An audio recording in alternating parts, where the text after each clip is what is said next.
सबसे पहले बात करेंगे हम खत की।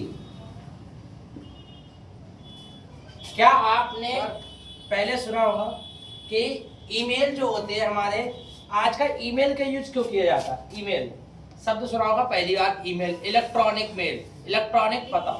पहले क्या होता था, कोई भी चीज आप जाते थे तो पोस्ट ऑफिस में जाते थे पोस्ट करने के लिए, तो एक लेटर टाइप करते थे, लेटर टाइप करने के बाद पूरा खत बनाते थे और पोस्ट करते थे, तो डाकिए का इंतजार है, खत आया।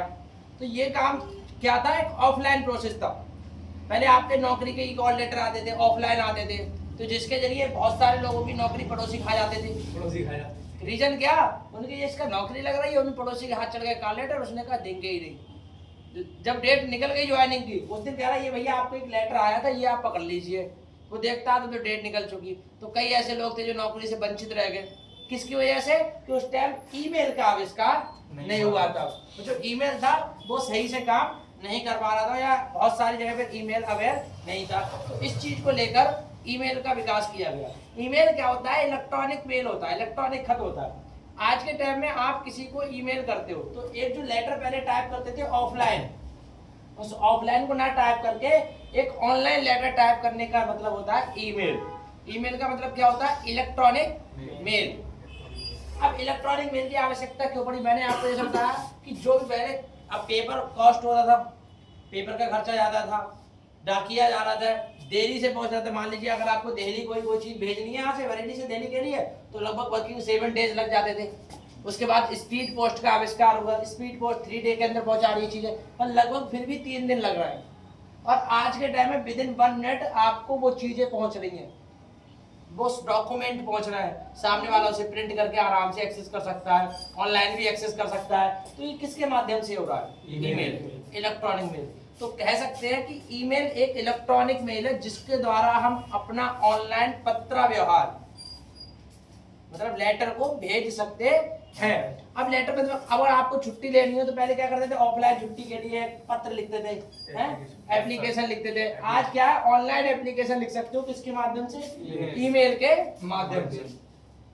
अच्छा, ईमेल के माध्यम से कर क्या कह सकते हो, सबसे पहले देखो बात आपकी, टेक्स्ट लिख सकते हो। क्या कर सकते हो, टेक्स्ट लिख सकते हो। ईमेल में जब भी आप कोई चीज भेजना चाहो तो टेक्स्ट लिख सकते हो।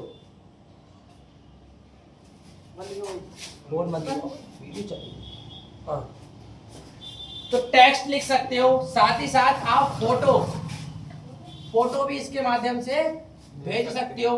अगर आप वीडियो भेजना चाहो तो वीडियो भेज सकते हो, है? या फिर कोई डिजिटल डॉक्यूमेंट अटैच करना चाहो तो डिजिटल डॉक्यूमेंट भी अटैच कर सकते हो, किसके माध्यम से, ईमेल के माध्यम से। तो ईमेल में एक टेक्स्ट लिखने के साथ साथ फोटो, वीडियो, एनिमेशन या डॉक्यूमेंट को भी अटैच किया जा सकता है। ठीक है, तो ऑनलाइन क्या क्या भेज सकता है, टेक्स्ट भेज सकता है, फोटो भेज सकता है, वीडियो है, डॉक्यूमेंट को भी अटैच किया जा सकता है, किसके माध्यम से, ईमेल के। और ये सब काम विद इन आ सेकेंड आपको हो जाते हैं। मतलब अगर आप किसी को मेल भेजते हो तो 1 से 2 सेकेंड में उसके पास मेल प्राप्त हो जाता है। आगे बढ़ते हैं। तो ईमेल क्या है, ईमेल के माध्यम से आप दुनिया भर में, ईमेल के माध्यम से आप दुनिया भर में बैठे किसी भी व्यक्ति के लिए मेल कर सकते हो।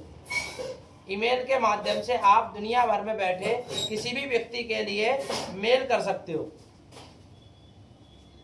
समझ गए कैसे, ईमेल के इलेक्ट्रॉनिक रूप से। और क्या ऑफलाइन तरीके से दुनिया भर में बैठे व्यक्ति के लिए मेल कर सकते हो, उसके लिए भेजने के लिए कई दिन का प्रोसेस लगेगा। आज भी चिट्ठियां आती हैं, लेटर आते हैं, तो कई दिन के माध्यम से आते हैं, पर ईमेल के माध्यम से आप भेज सकते हो। अच्छा, रिसीविंग भी आपको 100% मिल जाएगी, हाँ भाई उसके पास पहुंच गया और उसने देख भी लिया। इसके बाद आता है कि ईमेल एड्रेस होता कैसा है। क्या ईमेल एड्रेस सबका सेम होता है, क्या ईमेल एड्रेस अलग हो सकता है। तो देखिए, आप एक बात मानिए, पता, एड्रेस, देखो जब आपके घर के लिए कोई पत्र भेजा जाए तो कैसे भेजा जाएगा। जैसे मान लीजिए कोई अमन कुमार है, अमन कुमार कहाँ रहते हैं, बरेली के दातागंज में रहते हैं। दातागंज का एक गांव समरेर, ये तो बताइए कहाँ है, ये तो बताइए, बरेली की बात किया तो बरेली के गांव है, ये पड़ोस में बल्लिया। अमन कुमार है बल्लिया, तो विलेज क्या हो गया, बल्लिया। अब इसका पोस्ट भी बल्लिया है, तो आप ऐसे लिख सकते हो BPO, village and post Ballia. साथ ही साथ इसका एक पिन कोड भी होना चाहिए, जिसे बोलते हैं पोस्टल कोड। तो पिन कोड क्या होगा? 243402, इसका एक पिन कोड हो गया। ऐसे इसकी डिस्ट्रिक्ट हो गई बरेली, आप डाल सकते हो। ऐसे स्टेट यूपी डाल सकते हो। साथ ही साथ इनका एक मोबाइल नंबर डाल के इनको एक लेटर से भेज सकते हो। ये कैसा तरीका हुआ? ऑफलाइन। ये तरीका क्या हो गया? ऑफलाइन। अब इसी तरीके से तो आप भेजोगे जब किसी व्यक्ति को आपको एक लेटर भेजना हो, खत भेज रहा हो, तो क्या पता होना चाहिए? उसका नाम पता होना चाहिए, उसके पिताजी का नाम पता होना चाहिए, वो कहाँ रहता है ये पता होना चाहिए, उसके गांव का एड्रेस, पूरा एड्रेस क्या है, पोस्ट क्या लगती है, पिन कोड क्या लगता है, वो कौन सी डिस्ट्रिक्ट से बिलोंग करता है। ये सारी चीजें अगर आपको पता है तभी तो उसको एक लेटर भेज सकते हो। और यही क्या होता है, आप ऑनलाइन एक खत भेजो, तो उसके लिए आपको क्या जरूरी होना चाहिए? Email address. ईमेल एड्रेस आपके पास होना चाहिए। तो ईमेल एड्रेस किस प्रकार का होता है, ऑनलाइन पता किस प्रकार का होता है, वो मैं आपको बताना चाहूँ। तो आपने देखा होगा बेसिकली, जैसे अमन कुमार का ही मान लो, तो ये होगा AMAN123@gmail.com। ये क्या हो गया? Email address. तो इसमें इनका यूजर नेम भाग जो होता है और एक डोमेन नेम भाग होता है, बीच में होता है @ जिसे हम AT के नाम से भी जानते हैं। तो किसी भी ईमेल पते के 3 भाग होते हैं। जिस व्यक्ति का ऑनलाइन जो पता होता है उसके कितने भाग होते हैं? टोटल 3 भाग होते हैं। पहला भाग कहलाता है हमारा यूजर नेम। पहला भाग क्या कहलाएगा? User name. दूसरा भाग AT जिसे @ के नाम से जाना जाता है। और तीसरा कहलाता है हमारा डोमेन नेम। तीसरा भाग क्या कहलाता है? Domain name. तो क्या क्या बदला जा सकता है? डोमेन नेम भी चेंज होता रहता है। कभी कभी आपने देखा होगा ईमेल के बाद लिखा होता है outlook.com, या आपने देखा होगा yahoo.com। तो ये लिमिटेड होते हैं, 10 12 5 6 इतने डोमेन सर्विस, यानी आपकी इंटरनेट सर्विस प्रोवाइडर है, लिमिटेड है। बेसिकली तो आज के टाइम भारत के 90% युवा @gmail.com का यूज करते हैं, जिन्हें पता ही नहीं कि उसके बाद yahoo.com भी होता है, outlook.com भी हो सकता है। ठीक है, तो ये जो 90% है वो यही यूज करते हैं। फिलहाल बहुत सारे भी सर्विस प्रोवाइडर होते हैं, डोमेन नेम बहुत सारे हो सकते हैं। अब आप यहाँ पे चेक कीजिए यूजर नेम। तो कभी कभी क्वेश्चन आ जाता है दिमाग में, क्या 2 दोस्तों से समान यूजर नेम हो सकते हैं? मान लीजिए डी के 2 दोस्त हैं, एक दोस्त है उनका नाम है DK123। तो क्या 2 दोस्तों के समान यूजर नेम हो सकते हैं? DK123@gmail.com, और फिर एक लिख दिया DK123@gmail.com। क्या ये समान हो सकते हैं? नो। तो कभी भी 2 ईमेल एड्रेस समान नहीं हो सकते।